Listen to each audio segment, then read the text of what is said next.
करे फुफुकार बाबा तो हर सर्फ करे फुफुकार देखी के डरो मनवा हमार बाबा तो हर सर्फ करे फुफुकार देखी के डरो मनवा हमार।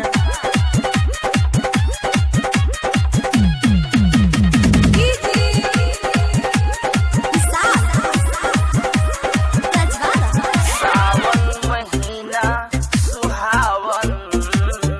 लागे कांवर लेकर भक्त आवे अरे भक्त आवे सारा भक्त आवे बाकी चौलत में थाक जाला पाँव बाबा हो अरे पाँव बाबा हो अरे पाँव बाबा हो पाँव बाबा लागल भीड़ भारी बा तोहरे दुआर लागल भीड़ भारी बा तोहरे दुआर देखी के डरो मनवा हमार बाबा तोहर सर्फ करे फुफुकार देखी के डरो मनवा हमार देखी के डरो मनवा हमार देखी के डरो मनवा हमार।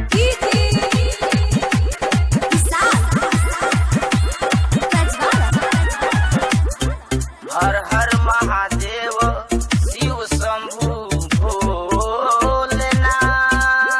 दर्शन देखा दी बाबा एक बार बाबा एक बार बाबा एक बार बाकी भक्त करे जयकार बाबा हो जयकार बाबा हो जयकार बाबा हो।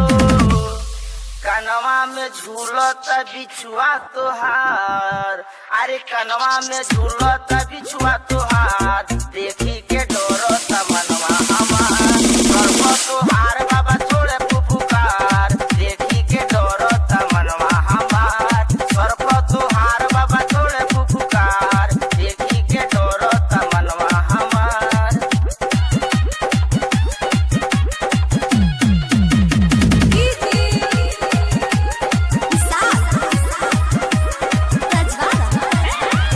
कहेले विनोद बाबा हमें बड़ा दानी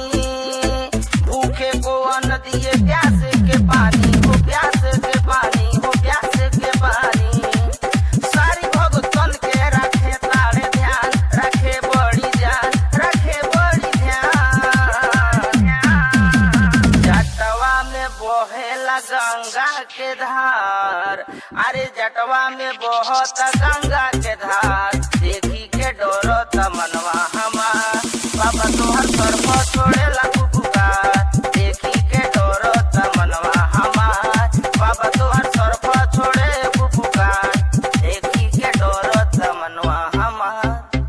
मिथिला म्यूजिक फिल्म्स के प्रस्तुति करे फुफुकार बाबा तोहर सर्फ करे फुफुकार देखी